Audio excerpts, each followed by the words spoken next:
Muito boa tarde, sejam bem-vindos. O meu nome é Moisés Valentim e faço parte da equipa da Nova SPE Executive Education e sou o Program Advisor responsável pelo Programa Avançado de Gestão Estratégica de Pessoas. Neste webinar vamos falar da importância estratégica da função People, também conhecida nos últimos anos como Gestão de Recursos Humanos. Nem sempre foi assim, desgraçadamente até um passado bem recente. Porém, as empresas mais competitivas já veem a função pela sua importância estratégica, porquanto é guardiã da cultura e baluarte de uma forma de liderança. É por isso que na Nova SPE Executive Education criámos o Programa Avançado de Gestão Estratégica de Pessoas.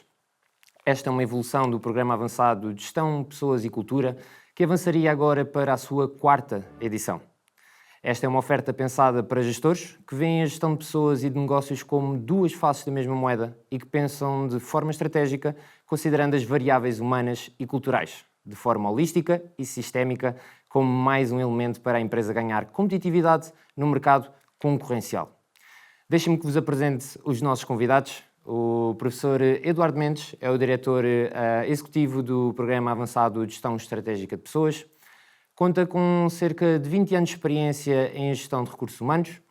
A sua carreira abrangeu várias áreas, incluindo instituições financeiras, retalho, FMCG e consultoria.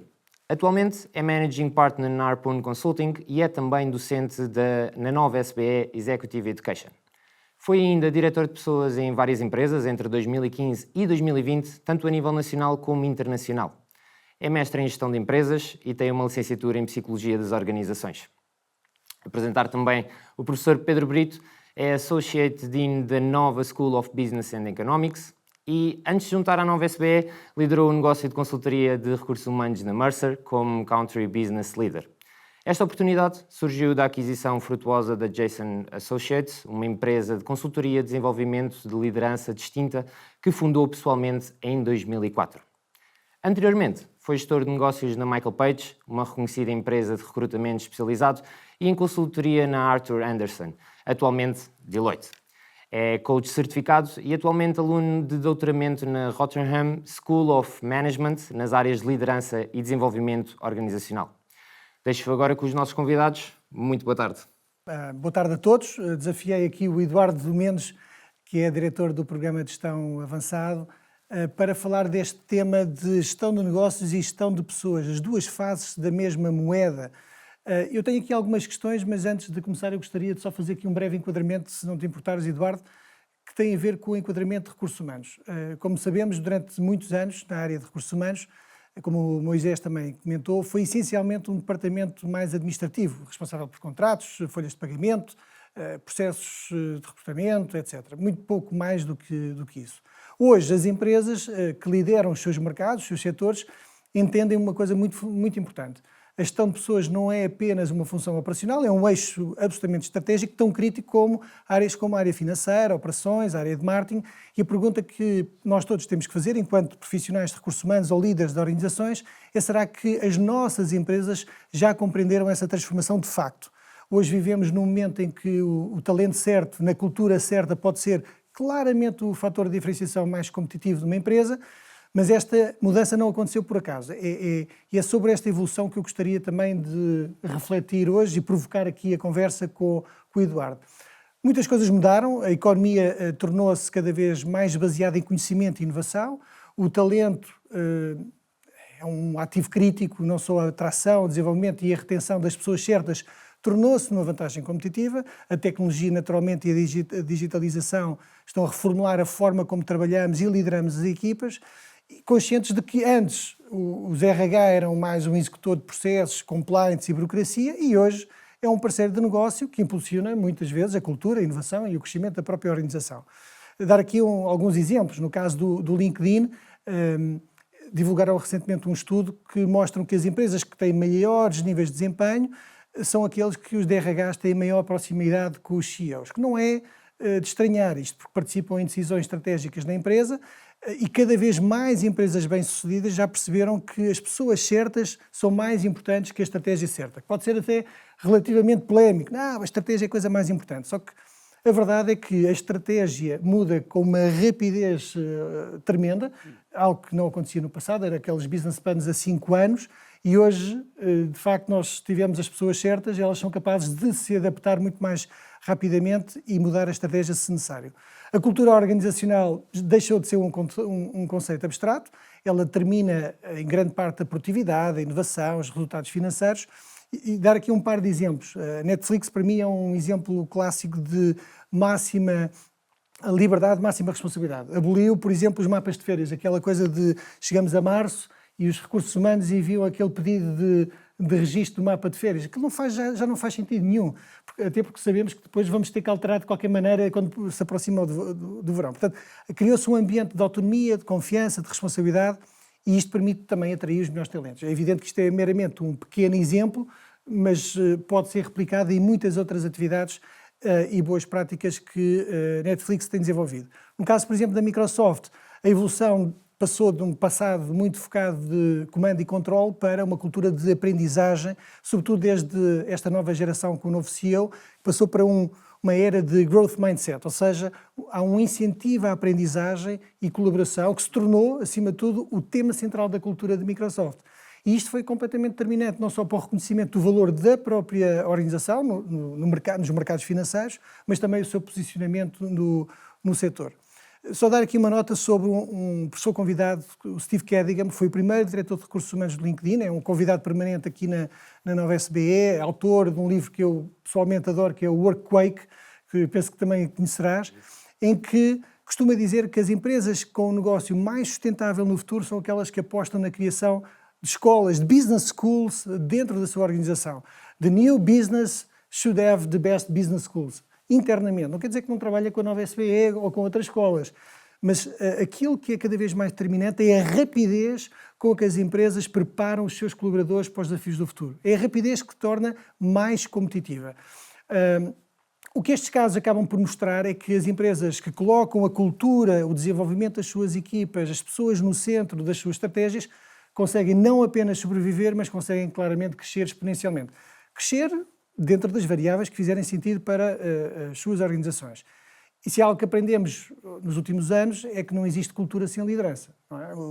Uma cultura de uma organização é moldada diariamente pelas decisões dos seus líderes, que queremos que sejam empresas inovadoras, com líderes que estimulam essa inovação, num ambiente colaborativo e precisam naturalmente dar o exemplo. Portanto, a gestão estratégica de pessoas não é apenas uma responsabilidade do Departamento de Recursos Humanos, nunca foi e cada vez é menos, ela precisa de ser implementada, disseminada no mindset de todas as lideranças dentro da organização.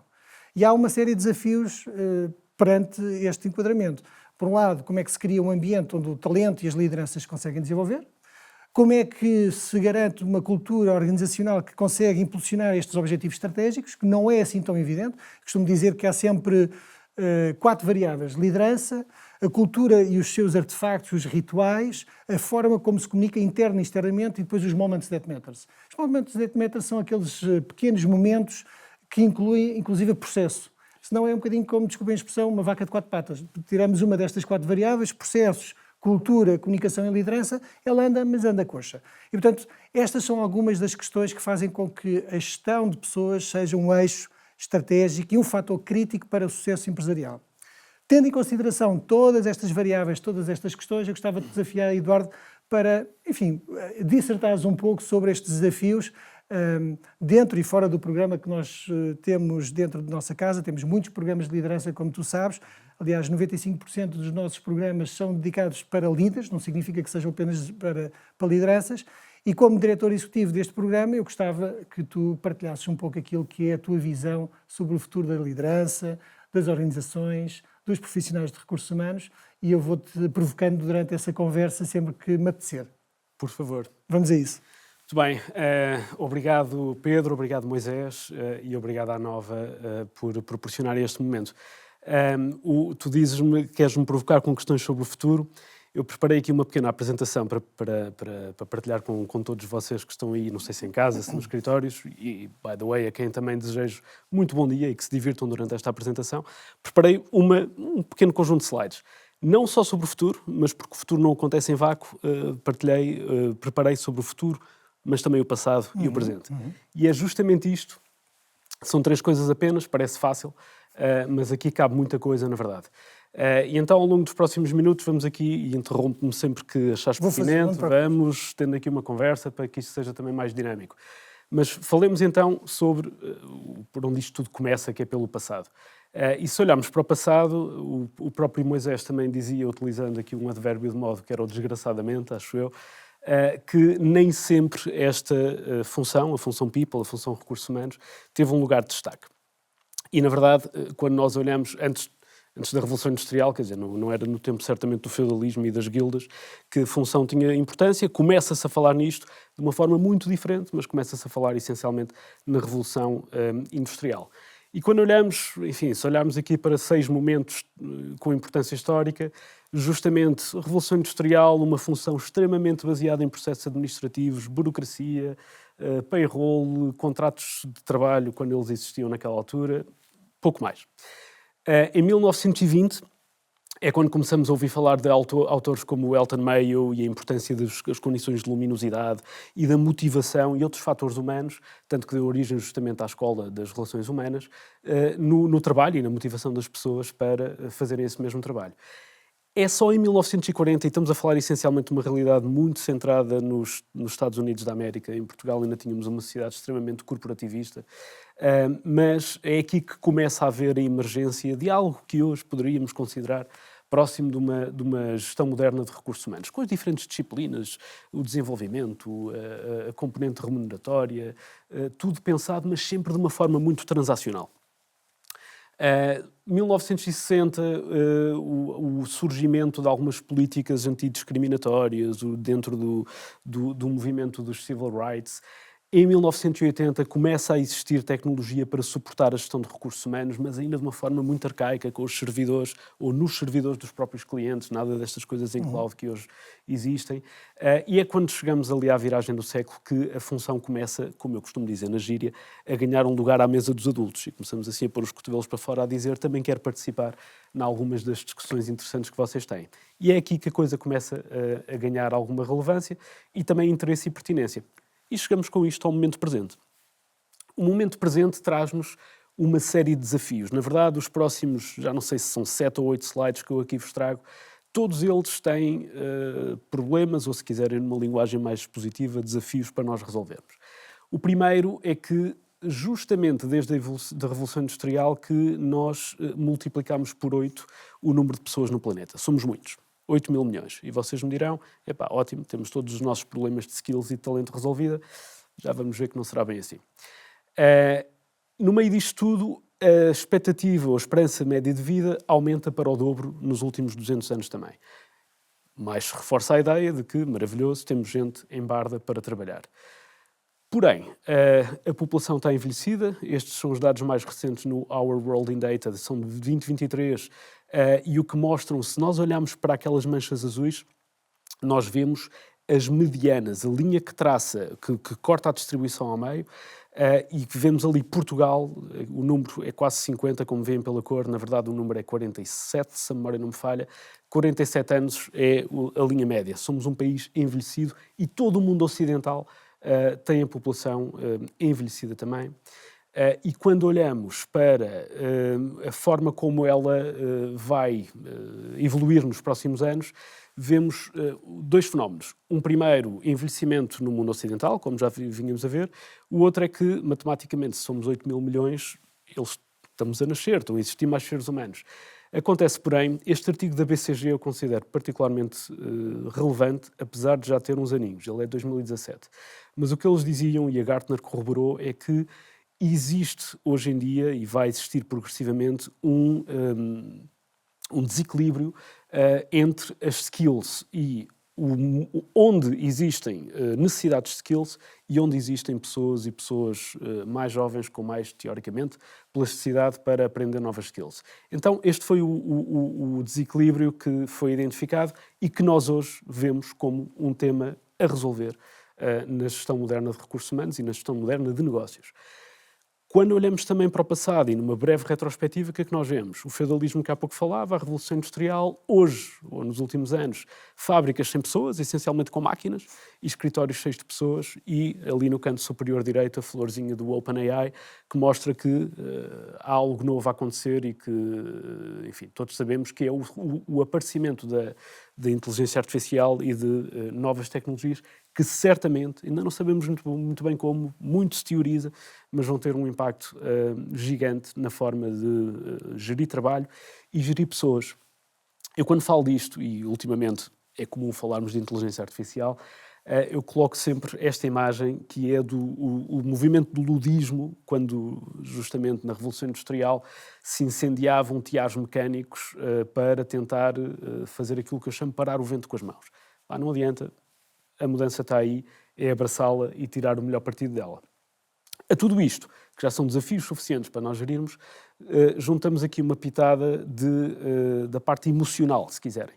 Estes dados são super recentes, são de 2024, são uma vez mais focados nos Estados Unidos, não temos um bom proxy para a Europa, mas são da Gallup e que dizem que na última vintena de anos estamos a atingir o ponto mais baixo de satisfação das pessoas, dos colaboradores nas empresas, quando lhes perguntamos, naturalmente, quão satisfeito estás com o teu posto de trabalho. Tu achas que isso acontece? Porque é que estamos num ponto em que as pessoas estão cada vez menos satisfeitas? Se tu reparares ali, o ponto de inflexão é a pandemia. E eu acho que a pandemia levantou uma série de questões a todos nós. Enfim, algumas profundamente emocionais, como quanto tempo tenho eu com as pessoas de quem mais gosto e comigo próprio. Na altura deu origem a um movimento que se chamava o Grand Resignation, em que as pessoas ponderaram muito o seu propósito e aquilo que as move. E ao fazerem este tipo de questões é normal haverem algumas inquietudes. Isto é a minha leitura, partilho convosco também a título de hipótese.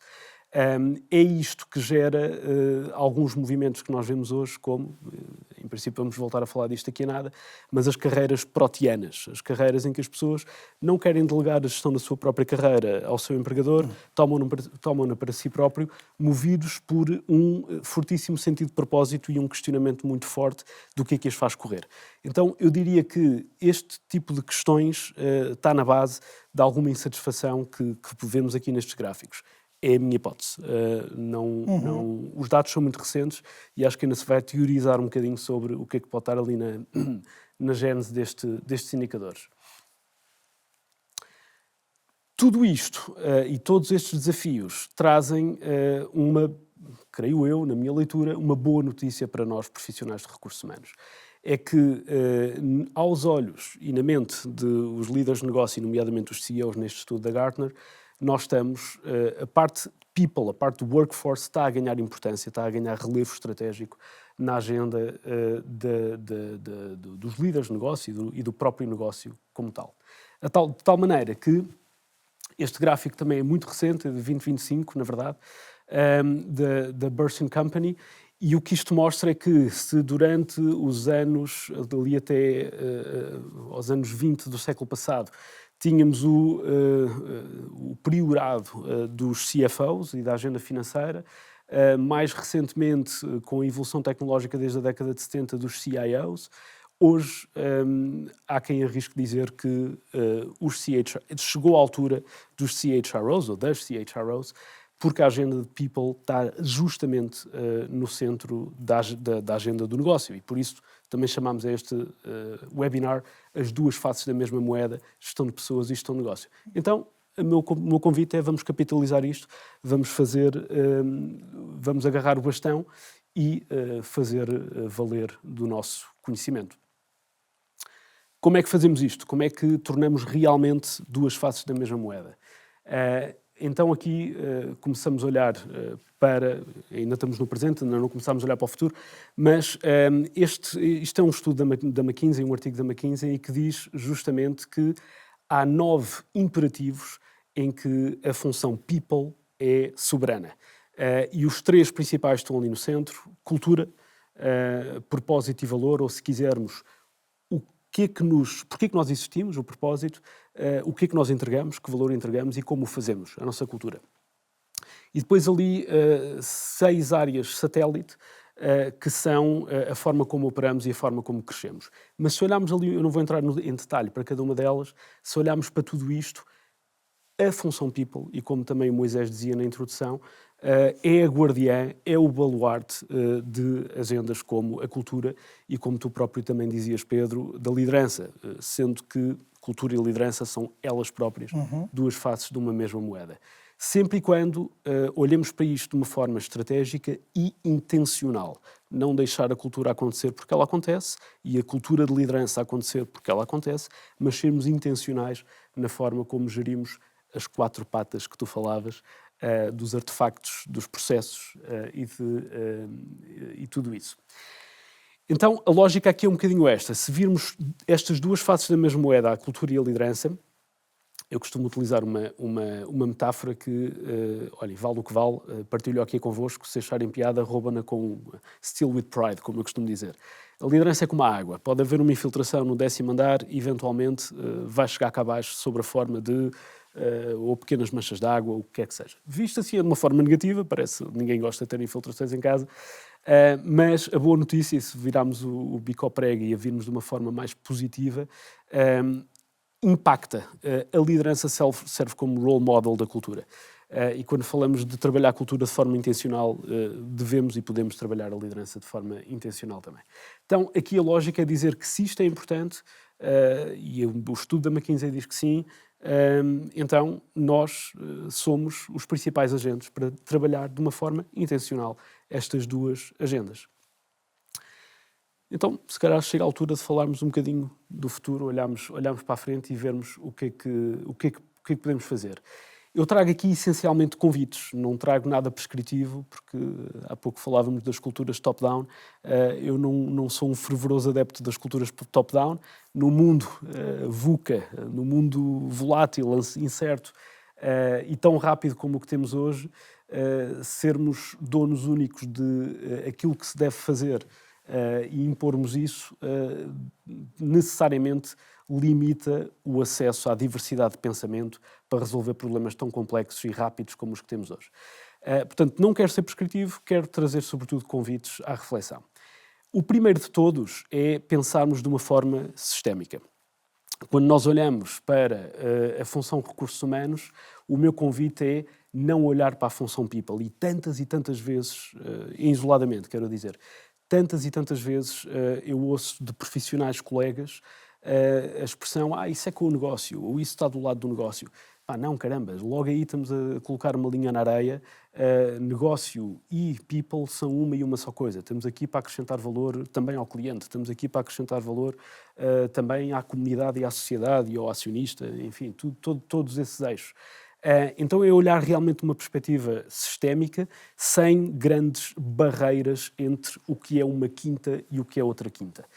No programa avançado de gestão estratégica de pessoas, o primeiro módulo, e que até sou eu que o leciono, é justamente o plano estratégico de pessoas e a estratégia de pessoas, e não é à toa que nesse módulo começamos por falar nas famosas análises PESTEL, em que olhamos para contexto político, económico, social, tecnológico, ambiental, legal, e fazemos uma leitura realmente sistémica de como é que todas as empresas não funcionam no vazio. Portanto, como todas essas variáveis influenciam a gestão do negócio, e gestão do negócio e gestão de pessoas devem ser duas faces de uma mesma moeda. Por conseguinte, uma leitura sistémica. E o outro convite que vos deixo, também, digamos, inspirado por um estudo muito recente da Gartner, na verdade saiu a semana passada ou há 2 semanas, que são aponta para as 5 prioridades da função People, as 5 prioridades estratégicas. O que eles essencialmente fizeram foram fazer uma sondagem, ouviram 1.400 profissionais de gestão de pessoas e apontam aqui 5 eixos estratégicos prioritários. E não à toa, os 2 primeiros têm a ver com liderança e com cultura, as 2 faces da mesma moeda que também falávamos há pouco. Um terceiro, gestão estratégica, o Strategic Workforce Planning, planear estrategicamente não só o headcount e não só durante um próximo ano, mas com uma visão um bocadinho mais de médio prazo, 3 anos, mais do que isso, aos dias de hoje é futurologia, e que não seja só headcount.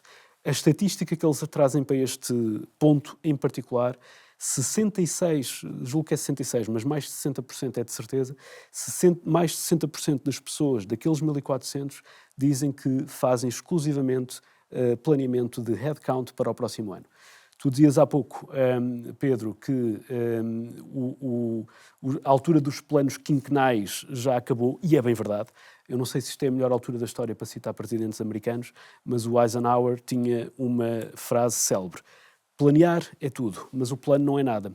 E, portanto, aqui a lógica é, a realidade vai se encarregar de demonstrar que o plano vai ter de ser reajustado, e o melhor talento é justamente aquele que tem jogo de cintura, preferencialmente não numa cultura top-down, que tipicamente limita o jogo de cintura, mas que tem o jogo de cintura para replanear, porque é aí que está o truque. Mas, voltando aqui ao tema, 66% olham apenas para o próximo ano. Quarto, change management.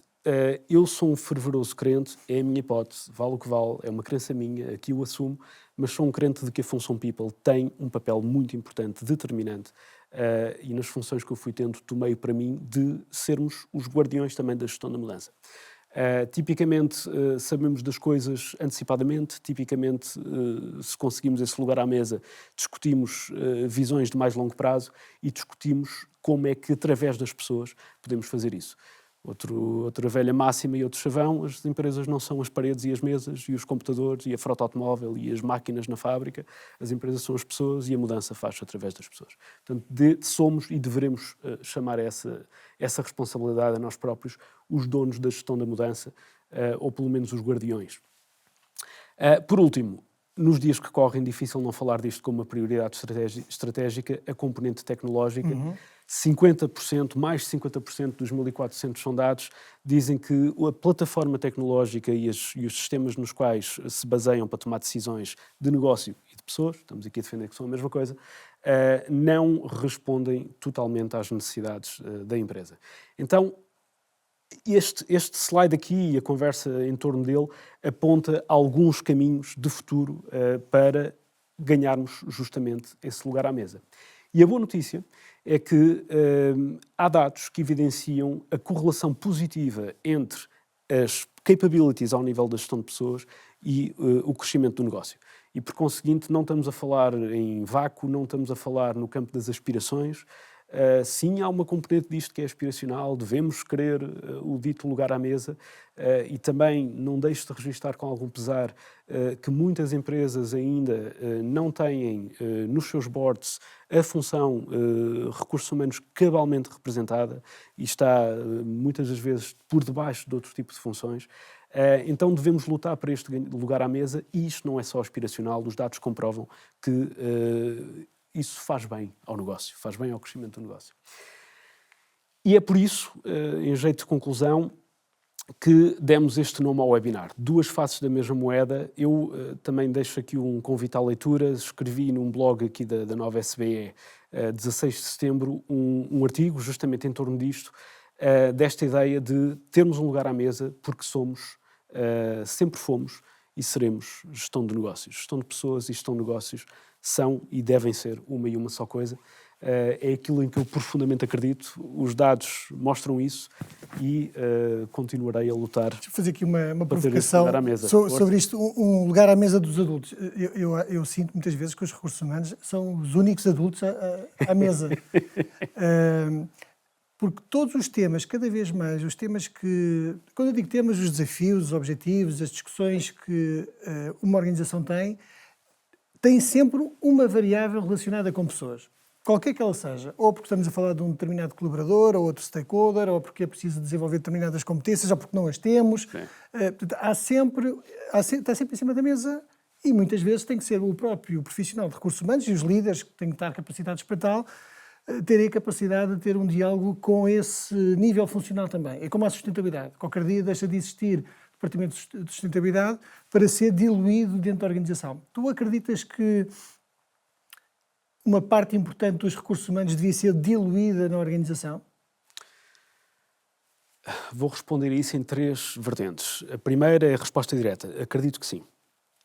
A segunda é a minha hipótese de um caminho de futuro. E isto é mesmo uma hipótese, aqui estamos a entrar no campo da especulação. Portanto, o que eu vou dizer agora não consigo basear em dados, é apenas uma hipótese especulativa. Mas eu acredito que se fizermos um zoom out e olharmos para o passado e um futuro nos próximos, não sei, 30, 50 anos, há uma evolução civilizacional. E nós, enquanto seres humanos e enquanto profissionais, vamos nos tornando mais completos. Vamos sabendo um bocadinho mais sobre mais coisas também. A função de um líder hoje é necessariamente diferente daquilo que era em 1920, quando o Elton Mayo andava a estudar o impacto das luzes. E eu acredito, quando faço esse zoom out, e agora entra a parte especulativa, que em 2050 ou 2070 também vai ser diferente. E vão ser, eu posso ser uma liderança numa área produção fabril, numa área financeira, se é que estas áreas ainda vão continuar a existir com estes nomes, mas vou ser mais completo para levar algumas funções que hoje estão mais dependentes de uma área vizinha, designadamente a função people, de uma forma autónoma. Quando também fazemos este zoom out, não é à toa que vemos que as equipas de recursos humanos têm vindo a ficar mais enxutas, mais com a criação de funções como o HR Business Partner há uns 20 anos atrás, há uma transferência de competências para as áreas funcionais.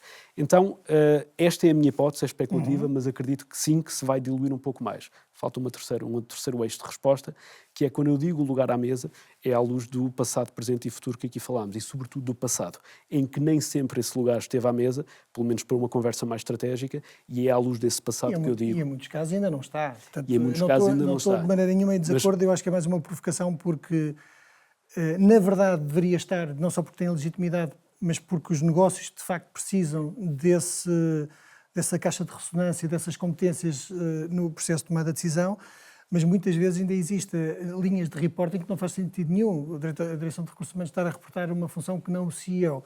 É evidente que depois depende muito dos contextos, da dimensão da empresa e temos que respeitar o contexto de cada organização. Mas os CEOs que compreendem o papel de recursos humanos, tenha este nome ou outro nome qualquer, se não o tiver em consideração, acho que vai perder muitas oportunidades de crescimento sustentável, como tu próprio apresentaste. Eu gostava de responder a uma questão que, entretanto, apareceu ali na ferramenta Q&A. Não sei se podem colocar novamente, porque tinha ali uma pergunta interessante que era relacionada com de que forma é que a cultura organizacional... já está. Como é que a cultura organizacional impacta o comportamento dos colaboradores, dos funcionários? Esta questão foi colocada agora por uma das pessoas que nos está a assistir. Eu gostava de partilhar a minha visão muito prática sobre isto. As organizações são relativamente boas na definição da sua visão, missão, estratégia e até planos de ação, mas raramente conseguem fazer a tradução do plano estratégico para aquilo que são os comportamentos necessários, comportamentos, de skills, ferramentas, para que esse plano aconteça. Portanto, e acham que ao sabor da pena, não é? O Excel e o PowerPoint cabe lá tudo, mas depois esquecem-se que é necessária a cultura certa, os líderes certos, os processos certos. E, portanto, eu acho que há 4 variáveis que no início eu estava a falar, que eu vou reforçar. Para garantir que uma estratégia funcione bem, e quando eu digo a estratégia, o negócio seja sustentável e cresça positivamente de acordo com aquilo que forem os indicadores do seu negócio, são necessárias 4 variáveis para qualquer transformação ou evolução organizacional. A primeira é a liderança. Eu acho que é um eixo absolutamente crítico. Eu costumo dizer que é uma doença crónica. Nunca está tratado. Eu acho que nós temos que pensar que nós, enquanto líderes e enquanto pessoas, evoluímos, o contexto externo muda, da empresa também, e, portanto, temos que estar numa terapêutica contínua de aprendizagem. Caso contrário, não vamos conseguir ser competitivos e fazer o nosso papel. Até porque os desafios que aconteciam no passado eram muito funcionais. Eu era de líder da área financeira ou líder da área de marketing e hoje, independentemente da área que eu lidero, seja CEO ou responsável de uma determinada área, os problemas já me vêm com multidisciplinas. Portanto, eu tenho que ganhar muitíssima mais abrangência. Não só do ponto de vista técnico, mas também do ponto de vista comportamental. Nunca se falou tanto em bem-estar e felicidade, nunca se falou tanto no tema de segurança psicológica e de saúde mental, nunca se falou tanto na flexibilidade que eu quero ter comparativamente com o pré-pandemia. Há pouco estavas a falar na questão do nível de satisfação, eu concordo.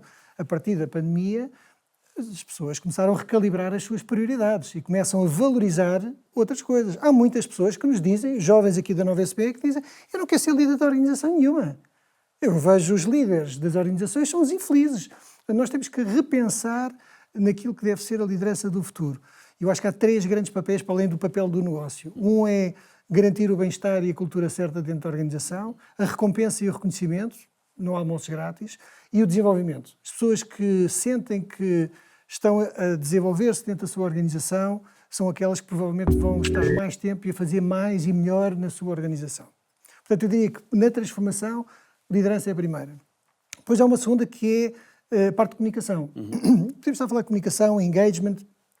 Como é que nós podemos mobilizar e inspirar as pessoas para com a visão e a estratégia da organização?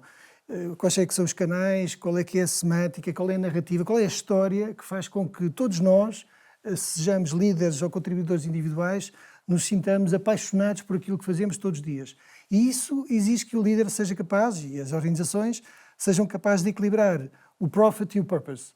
As duas são importantes. É evidente que temos que criar valor para o acionista, mas ao mesmo tempo, se não houver uma causa, não tem que ser uma causa maior, como a educação, como a saúde e outras similares, mas qual é a razão de existência? Porquê é que eu me movo todos os dias para trabalhar nesta organização? Portanto, esta é a segunda, portanto, liderança, a primeira, claramente, é uma âncora. Segunda, a comunicação. A terceira, eu diria que são artefactos culturais, são os rituais, aquilo que eu gosto de chamar os moments that matters. São aqueles pequenos momentos, ou grandes momentos na organização, que toda a gente sabe, não está necessariamente escrito, mas todos sabem que aqui faz assim, aqui isto acontece. E dizem-no com orgulho. Portanto, há artefactos culturais que às vezes são personalizadas numa pessoa, num grupo de pessoas, ou em comportamentos, que às vezes até emergem das próprias pessoas, não é da organização. Estavas a falar do top-down, muitas vezes estes moments that matters emergem da própria organização. E finalmente os processos, que é um parente pobre, que não deveria ser, porquê? Porque se nós mobilizarmos as pessoas, liderarmos, comunicarmos bem, trabalharmos o bem-estar, mas depois os processos que passam na forma como recrutamos, com a forma como promovemos, a forma como reconhecemos e recompensamos, não estão alinhadas com tudo o resto, quer dizer, as pessoas vão perceber que há inconsistência. E a inconsistência cheira-se a milhas. Sim. E ninguém gosta de inconsistência cultural. Uma cultura consistente passa muito por garantir que processos, comunicação, artefactos e liderança estão exatamente no mesmo vetor. Isto para dizer que quando alguém te pergunta de que forma é que a cultura influencia o comportamento, influencia em muito nestas 4 dimensões. Liderança, o que se comunica e como comunica, os artefactos culturais e os processos. E isto faz com que as pessoas ajustem os comportamentos para aquilo que a organização também deseja. Não sei se tens uma visão diferente disto. De todo. Estava-te a ouvir e there's so much to unpack there. A primeira, eu na minha atividade de consultor, e tu também já foste consultor, muitas vezes sou abordado para como é que eu faço para mexer na cultura da minha organização. E eu costumo dar uma metáfora. O que tu falavas de os planos de comunicação, ter uma mensagem, uma visão que galvaniza as pessoas, que as anime para um futuro mais risonho, etc. Isso é como se quiséssemos pôr uma pedra a rolar montanha acima. O plano de comunicação, os primeiros momentos de capacitação, sobretudo com as próprias lideranças, põem a pedra a mexer montanha acima. Mas o que acontece, enfim, inerência da física, do ponto do universo onde vivemos, é que se deixarmos de empurrar a pedra, ela vem por aí abaixo. E são os processos, justamente, que servem de cunha ou de calço, depende da zona do país de onde estamos a ouvir, de cunha ou de calço para que a pedra não caia, novamente. Porquê? Porque funcionam como um sistema de incentivos. Vão incentivar a que os comportamentos alinhados com aquela cultura prevaleçam, nomeadamente com aquilo a que realmente se chama de sistema de incentivos, tudo o que tem a ver com performance review, com as remunerações variáveis, com aquilo que nós premiamos nas nossas pessoas, com aquilo que nós formamos nas nossas pessoas, nas políticas de desenvolvimento e de formação, vão incentivar um comportamento de uma determinada maneira e, por inerência, desincentivar o comportamento oposto. Portanto, são o que garante a sustentabilidade desses mesmos comportamentos. Portanto, a esse nível, alinhadíssimo, e deve ser trabalhado realmente de uma forma intencional. Cultura vai sempre existir, quer a trabalhemos de uma forma intencional ou não. O truque aqui, e o ter um lugar à mesa estratégico, é trabalhá-lo de forma intencional. A outra coisa que se me oferece dizer sobre os sistemas de incentivos é que num mundo em que cada vez menos o planeamento central faz sentido pela dinâmica complexa que está à nossa volta, e não é à toa também que muitas empresas hoje falam de own your journey, own your career, own your development, ser dono, ser agente da tua própria carreira e do teu desenvolvimento, mas tu para isto, se não é o empregador a ter um planeamento central sobre tudo isto, e se abrirmos o mercado para que as pessoas, e hoje felizmente ele está aberto, eu acredito nisso, ele está aberto para que as pessoas façam a curadoria do seu próprio desenvolvimento e da sua própria carreira, em que a função people é mais que nada um facilitador mais do que um ditador, então tu tens de criar o sistema de incentivos certos para que esses agentes que ganham vida própria num tabuleiro de xadrez façam as melhores jogadas Deixa-me possíveis. fazer a relação disto que tu acabaste de dizer, deste autoagenciamento do meu próprio desenvolvimento e os incentivos certos, com uma pergunta também que colocaram aqui no chat. Eu vou ler para depois tentar colar com aquilo que tu acabaste de apresentar. O prazo de validade do que aprendemos é hoje muito curto, sobretudo quando comparado com o tempo pré-internet e especialmente neste novo século. Queremos e precisamos de aprender, mas temos cada vez mais a aversão aos momentos em que somos ensinados. As pessoas saem hoje das empresas sobretudo porque sentem que ali já não conseguem aprender mais. Como podem as empresas responder a esta realidade? Eu concordo. Uma das principais razões de saída das pessoas das organizações é porque sentem que já não aprendem mais.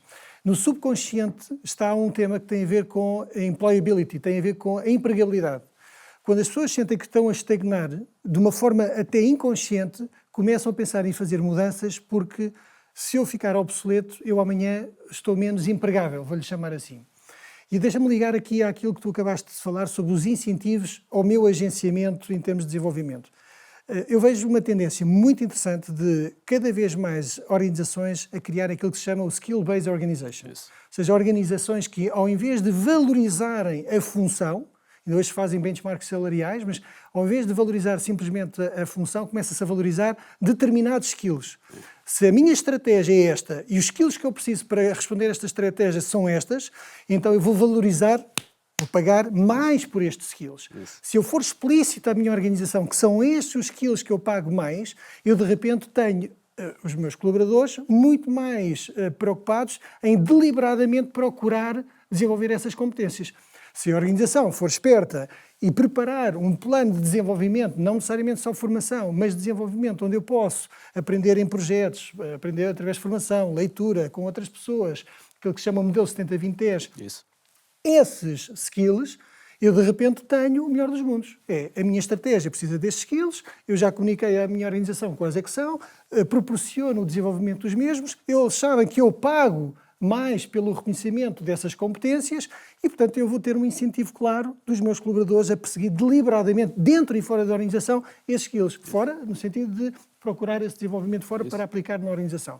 Eu acho que esta tendência está a acontecer neste momento, as we speak. Portanto, há muitas organizações que estão a criar o chamado Skill-Based Organization e acredito que mais tarde ou mais cedo a forma como se valorizam os profissionais, não as pessoas, mas o profissional, passa pela bagagem de skills que as pessoas têm em determinado momento, à luz daquilo que o mercado necessita em determinados setores de atividade, em determinadas funções. Totalmente. Portanto, eu acho que há muitas mudanças no futuro. É evidente que a tecnologia vai ajudar, e está a ajudar bastante, mas é um momento fascinante. Deixa-me fazer-te agora uma pergunta colocada também pela nossa audiência. Estamos a vivenciar um período em que romantizamos o excesso de trabalho como caminho para a progressão de carreira. Tanto que muitos líderes assumem o discurso não se fazem diamantes sem pressão, mas em que, em muitos casos, acaba afetando a saúde física e emocional dos colaboradores. Como a organização pode equilibrar a busca por resultados e a bem-estar de funcionários? Adoro. Queres que eu comente esta? Apetecia muito comentar a Então, anterior também. comenta que depois eu comento esta. Temos tempo? Temos aqui uns 5 minutos. Então, eu já vou aterrar nesta.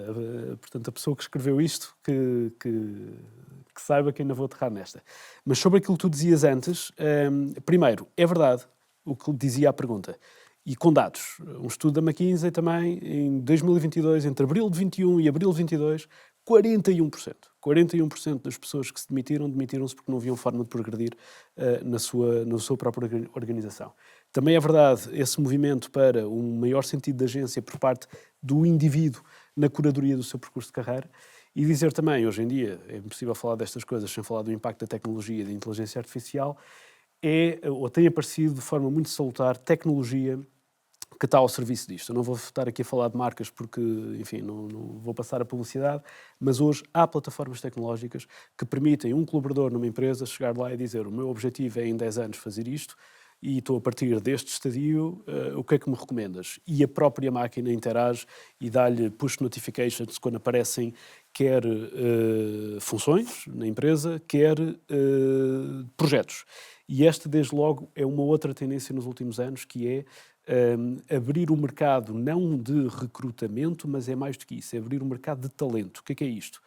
Precisam de alguém, 20% de uma pessoa, para um projeto de implementação, não sei, de um novo sistema de gestão de projetos, e eu considero que isso vai aportar à minha carreira e candidato-me para, durante 20% do meu tempo, trabalhar naquele projeto. O que está em linha com as duas coisas que falávamos. O primeiro, o sentido de agência do próprio, question mark sobre se a cultura de liderança é suficientemente madura para permitir este tipo de movimentos, que é um question mark hoje em dia. Segundo, o desenvolvimento de uma economia e de uma gestão mais baseada em skills. O tema da gestão baseada em skills tem um pequeno problema. Enfim, as mudanças fazem-se por fraturas e desafiar o status quo, mas se olharmos todo o artifício legal, como é que se faz um contrato de trabalho, todos os benchmarks salariais, como tu próprio dizias, estão ainda baseados na lógica da função. E, por conseguinte, são reminiscências da Revolução Industrial que há pouco víamos, mas é um caminho que terá de ser feito. E hoje em dia, como uma vez mais, uma observação salutar, vejo muitas organizações a fazerem uma coisa mais ou menos híbrida. Portanto, tudo aquilo que foi referido parece-me, ponto 1, concordo, e parece-me muito interessante de observar de um ponto de vista externo. O outro tema aqui era o diamante e a pressão exercida sobre o diamante. Vamos ver, eu curiosamente, eu acho que já foi pior. Acho que quando eu olho para a forma como o mercado de trabalho está a funcionar, vejo mais desafio até não quero estar a fazer generalizações geracionais, mas mais desafio das novas gerações sobre a procura de uma forma de estar e de trabalhar mais equilibrada. Vejo as organizações também com uma preocupação vincada sobre esse tipo de experiência que possibilitam aos colaboradores e, por conseguinte, globalmente eu acho que já foi pior. Ainda assim, é evidente que haverá bolsas de pressão aqui e acolá. Será que podíamos voltar à questão só para eu endereçar exatamente o ponto, em vez de estar aqui a especular de forma muito a divagar? Como equilibrar a busca por resultados e o bem-estar de funcionários? Eu diria, para uma pergunta objetiva, vou dar uma resposta objetiva também. Ouvir a organização, que é algo que tantas lideranças como as funções de people, por vezes, não vou dizer muitas vezes, mas por vezes, esquecem-se de o fazer. E ao ouvir a organização, podemos ter uma gestão de pessoas verdadeiramente centrada no ser humano, nas suas várias dimensões. E tu há pouco falavas de segurança psicológica. Eu acho que a segurança psicológica vai além do próprio bem-estar, embora também o inclua, mas vai para além disso e vai no sentido de possibilitar um ambiente em que a partilha de ideias é franca, construtiva e livre para que se resolvam problemas complexos para os quais nem eu, nem tu, nem o Moisés, nem ninguém individualmente vai ter a solução. Vão surgir da confluência de vários cérebros a pensar. Quando nós pensamos como é que eu aumento 10% a minha cota de mercado, ou como é que eu aumento em 20 pontos percentuais o meu NPS de colaboradores e de clientes. Ninguém tem a resposta para isto. São problemas verdadeiramente complexos e multifacetados e interessa ouvir todas as vozes. E se alguém presumir que depois de lançar uma ideia, alguém lhe vai dizer, epá, que ideia mais tonta, deixa lá isso para depois, quebra-se a segurança psicológica. Portanto, vai além do bem-estar das pessoas na equipa, é um ponto de competitividade do negócio. E, portanto, uma vez mais, as duas faces da mesma moeda. Sem dúvida, sem dúvida. Eu vou também trazer uma perspectiva complementar àquilo que falaste sobre esta questão e depois procurar, se calhar, fazer um resumo. Eu penso que já estamos em cima do término aqui da nossa sessão. Relativamente a esta questão não se fazem diamantes sem pressão e em que em muitos casos acaba por afetar a saúde física e emocional dos colaboradores, é evidente que as lideranças e as organizações têm que ter uma visão, e eu já falei nas 3 variáveis que acredito que os líderes têm que saber trazer para a organização, para além da visão e do conhecimento do negócio: a recompensa e o reconhecimento, o desenvolvimento das pessoas, e vou dizer uma palavra que às vezes é tão chocante como era a palavra felicidade há 10 anos atrás, que é amor. E o amor no sentido mais lato que se possa imaginar, que tem o bem-estar, tem segurança psicológica. Aquilo que as pessoas mais querem sentir das suas lideranças é que elas se preocupam com o seu bem-estar. É o que mais preocupa, é o mais importante de tudo. Porque se genuinamente existir essa preocupação, o líder tem a proximidade de perceber como é que o pode ajudar a desenvolver, não só profissionalmente, mas também pessoalmente. Isso faz com que as próprias abordagens de liderança tenham vindo a evoluir. Eu diria que cada vez mais existe aquilo que se chama o managerial coaching, não é? Abordagens de coaching e de mentoria, apesar de serem coisas distintas, têm ali algumas semelhanças, que acaba muito mais por ajudar a desenvolver a pessoa de médio e longo prazo do que simplesmente estar a entregar o peixe para aquela situação em particular. E isto oferece mais autonomia. Pessoas que têm mais autonomia dentro das organizações são pessoas muitíssimo mais produtivas e felizes. Porquê? Porque compreendem a estratégia, sabem como é que podem fazer, têm a autonomia e a capacidade e a segurança para tomar decisões, mesmo quando por vezes possam errar. E eu acho que é uma oportunidade. Acho que se consegue fazer de pessoas de enormíssimos talentos se houver um foco grande nestas diferentes variáveis: amor, desenvolvimento, recompensa e reconhecimento em prol da autonomia.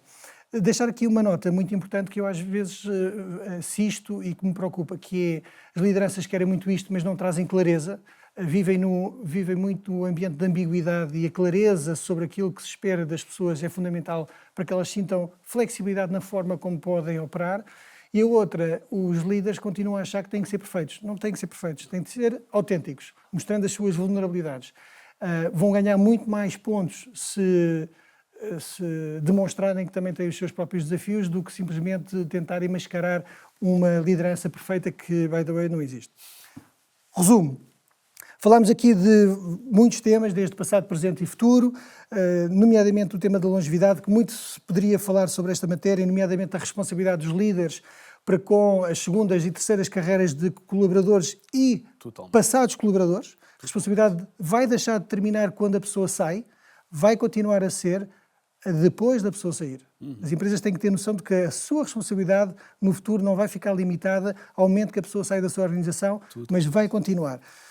Falámos de vários vetores de transformação e papel das lideranças, comunicação, os processos, rituais, chamados Moments That Matters, a importância que tu trouxeste a ter uma visão mais sistémica da organização para conseguir combinar estas duas dimensões de negócio e de pessoas. A inteligência artificial, também muito haveria por falar sobre a forma como vai influenciar não só as lideranças, a produtividade. É um colega extra que nós temos dentro de casa com esteroides e que nos pode ajudar em tantas coisas, não só na produtividade, mas também até na criatividade. Os dados, também falaste nesse aspecto, cada vez mais existe uma ansiedade para conseguir tomar melhores decisões mais cedo, e isso exige que, do ponto de vista tecnológico e da recolha de dados, as lideranças consigam se suportar de mais e melhor informação. Muito interessante a informação sobre o nível de satisfação estar a diminuir, reprioritização de preferências no contexto de trabalho. A vida não é só trabalho, como era no passado. As lideranças também têm que se recalibrar relativamente àquilo que é a expectativa dos jovens. O papel do diretor de recursos humanos ou do CHRO também está a evoluir muito rapidamente, e temos que ter em consideração que a expectativa que existe cada vez mais por parte dos CEOs é que os diretores de recursos humanos compreendam o negócio, saibam discutir o negócio. Sim, de uma forma resumida, eu diria que tocámos numa série de temas, podíamos ficar aqui 2 ou 3 semanas a falar mais de cada uma destas matérias, mas, Eduardo, eu não queria deixar de te agradecer uma vez mais não só a fantástica função que tu assumes como diretor executivo deste programa, mas também a disponibilidade para conversarmos um pouco sobre o passado, presente e futuro da gestão de pessoas e gestão de negócios. Ora, essa com enorme gosto, imenso gosto. Muito obrigado. Obrigadíssimo. E é exatamente por isso que a nova SBA Executive Education desenvolveu o programa avançado em Gestão Estratégica de Pessoas. Um programa pensado para gestores de recursos humanos e líderes de equipas e negócios que querem dominar esta nova realidade, transformar a cultura das suas organizações e garantir que a gestão de talento se traduz em resultados concretos para o negócio. Para além de metodologias inovadoras e abordagens práticas, alinhadas com as tendências globais, o programa foi desenhado em cima de casos reais e insights de empresas de referência que já estão a aplicar estas estratégias com sucesso. Terão a oportunidade de interagir com especialistas e uma rede de profissionais com o mesmo mindset de crescimento. E, finalmente, queremos que este programa ofereça ferramentas concretas para liderar mudanças na gestão de pessoas e impactar diretamente os resultados das empresas. Agradeço a todos pela participação. Se quiserem saber mais sobre o programa e como ele pode ajudar-vos a transformar a gestão de pessoas na vossa organização, estamos à vossa disposição para esclarecer qualquer dúvida. O link para o programa está no chat deste webinar. Estamos a chegar ao final desta sessão, que espero tenha sido esclarecedora e inspiradora. As questões que não conseguimos hoje responder serão endereçadas e respondidas por e-mail. Caso existam novas questões, sugiro-vos que enviem para o e-mail moisés.valentim@novasbe.pt e do meu lado, resta-me agradecer a vossa participação, agradecer também aos nossos convidados e assim me despeço. Uma boa tarde para todos e até breve.